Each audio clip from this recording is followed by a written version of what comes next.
This video is about review for linear function. Look at the number 1. Consider the points P and Q. Find the gradient of the line segment PQ. In IB exam, we use a gradient to stand for slope. So for A, basically we are looking for the slope of the line segment PQ. We know here's the formula. y2 minus y1 over x2 minus x1. Or you can write down y1 minus y2, x1 minus x2. So we have a P 26, Q -1, 11. We will label this is x1, y1, x2, y2. Then slope equals 11 minus 6, -1 minus 2. So you get the 5 over -3 equals -5 over 3.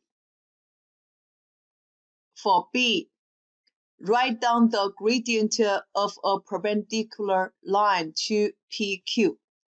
Perpendicular line, the symbol is this, means perpendicular. Slope of a perpendicular, we use this symbol. This is the rule. The slope of a line multiplied by the slope of its perpendicular line equals -1. Remember this rule because this is the official reason why two lines are perpendicular to each other or not. The slope of a line, how to get its slope of its perpendicular line. We will use OR, or stand for that. O will be opposite, and R stand for reciprocal. So when you make an opposite and a reciprocal of a number, you will get the slope of its perpendicular line.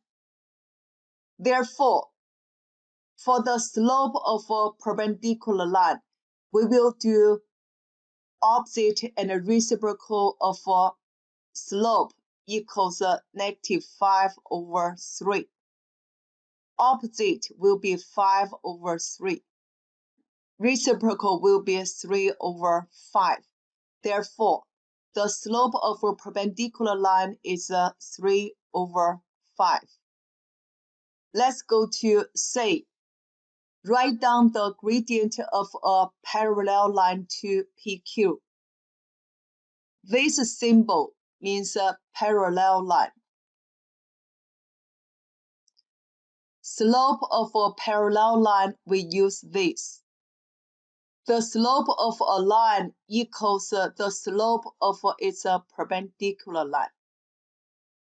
Therefore, slope of a perpendicular line will be equals to slope, that is -5 over 3.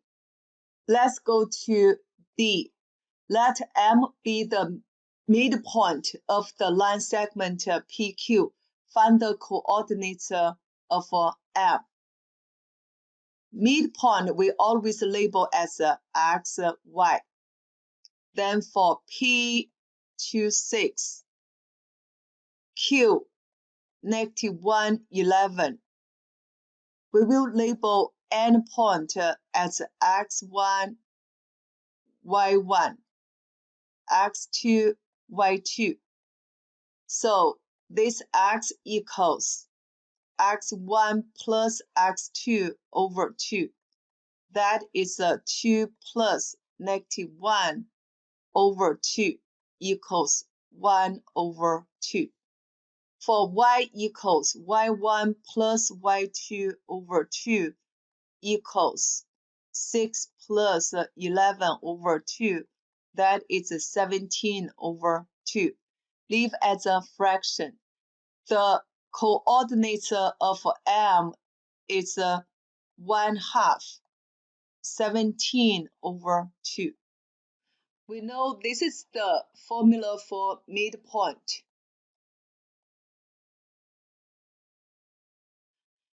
But how can we get endpoint formula? We will look for this x2. So multiply by 2 both sides. You will get the 2x equals reduce x1 plus x2. Then cross the river, change the sign. You will get the 2x minus x1 equals x2. We call this is the endpoint formula. Try to remember that is x2 equals 2x minus x1, or y2 equals 2y minus y1. Now let's go to E. Find the length of PQ. We still label the points. This is x1, y1, x2, y2. So the distance equals x1 minus x2 squared plus y1 minus y2 squared. This is the same as x2 minus x1 squared plus y2 minus y1 squared. So you can use either one. Let me use 2 minus -1 squared plus 6 minus 11 squared. Let's go to calculator. 2 minus -1 squared.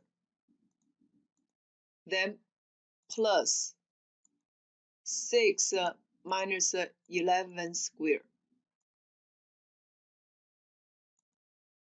Enter.